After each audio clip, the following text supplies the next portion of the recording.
అతను ఒక పక్కా వ్యాపారి. సమాజం మీద బాధ్యత లేదు.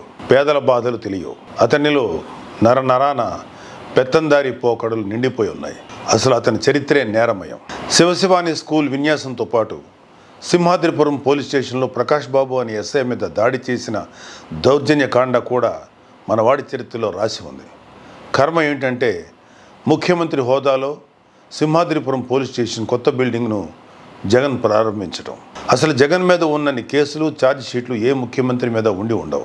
శివశివాని స్కూల్లో పేపర్ లీకేజ్ కేసు కావచ్చు, సింహాద్రిపురం పోలీస్ స్టేషన్లో దాడి కావచ్చు, ఇవన్నీ జగన్కి నెట్ ప్రాక్టీస్ లాగా ఉపయోగపడ్డాయి.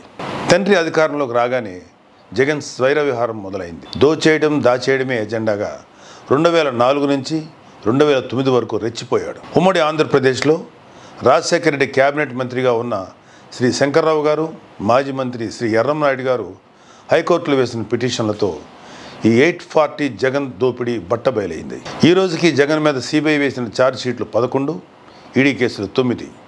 నేరపూరిత కుట్ర, క్రిమినల్ కాన్స్పిరసీ, మోసం, చీటింగ్, నేరపూరిత నమ్మక ద్రోహం, క్రిమినల్ బ్రీచ్ ఆఫ్ ట్రస్ట్, లెక్కలు తారుమారు చేయడం, ఫాల్సిజేషన్ ఆఫ్ అకౌంట్స్, క్రిమినల్ మిస్కాండక్ట్తో పాటు అవినీతి నిరోధక చట్టాల కింద ఈ కేసులు నమోదయ్యాయి.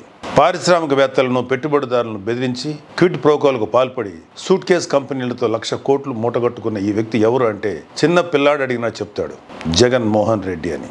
ఇన్ని రకాల నేరాలు చేసిన వ్యక్తికి, బాబాయ్ హత్య కేసులు నిజాలు దాచేస్తూ అనుమానితులకు వంతపాడే వ్యక్తికి రాష్ట్రాన్ని పాలించే అర్హత ఉందా? ముఖ్యమంత్రి అయ్యాక కూడా కేసులని మొత్తం కోర్టులకు తిరగడం, వాయిదాలు అడగటం ఆయనకి నామోషి కాకపోవచ్చు. పొరుగు రాష్ట్రాల వారి దగ్గర మనకు నామరదా కదా చెప్పండి. జగన్ ఇప్పటికీ 3,000కు పైగా వాయిదాలు తీసుకుని రాష్ట్రాన్ని పాలిస్తున్నాడని న్యాయ నిపుణులు చెప్తున్నారు. ఒక్కసారి ఆలోచన చేయండి. నేరాలు, మోసాలతో పెత్తనం చేస్తున్న వ్యక్తి ఓవైపు, సర్వం సమాజం కోసం ఇచ్చేసేంత త్యాగనిరతి కలిగిన నిస్వార్థ సేవకుడు మరోవైపు. 3,000 మంది కౌలు రైతులు ఆంధ్రప్రదేశ్లో ఆత్మహత్యలు చేసుకున్నారని తెలియగానే చెలించిపోయి స్వార్జితం నుంచి 5 కోట్ల రూపాయలను ఇచ్చే నిజమైన నాయకుడు పవన్ కళ్యాణ్. కౌలు రైతుల దగ్గరికి వెళ్ళి వారి కష్టాలు తెలుసుకుని 1,00,000 రూపాయల చొప్పున సాయం చేశారు. వారి బిడ్డలకు చదువు, ఉపాధి కల్పించాలని ఆలోచనలు చేస్తున్నారు. దేశాన్ని కంటికి రెప్పలా కాపాడే సైనికుల గురించి, వారి కుటుంబాల సంక్షేమం కోసం కేంద్రీయ సైనిక బోర్డుకు ₹1 కోటి విరాళం అందించారు. సైనికులన్నా, ఆ విభాగం నుంచి వచ్చిన వారన్నా పవన్ కళ్యాణ్ గారికి అమితమైన గౌరవం. ఎన్నో సందర్భాల్లో తనను కలిసిన అభాగ్యులు, దివ్యాంగులు, అనారోగ్యంతో బాధపడేవారు కలిస్తే హృదయంతో స్పందించి వారి సమస్యలు తెలుసుకున్నారు. ఆర్థికపరమైన ఇబ్బందులు ఉంటే అప్పటికప్పుడు సాయం అందించేవారు. కొందరు తమకు శాశ్వత ఉపాధికి ఏదైనా మార్గం చూపించమంటే అందుకు తగిన విధంగానూ స్పందించారు.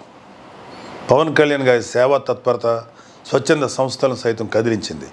తదేకం ఫౌండేషన్ ముందుకు వచ్చి దివ్యాంగులకు ట్రైసైకిళ్ళు, ఆడపడుచులకు కుట్టి మిషన్ లాంటివి అందించాయి. ప్రజలందరికీ సవినయంగా విన్నవిస్తున్నాను.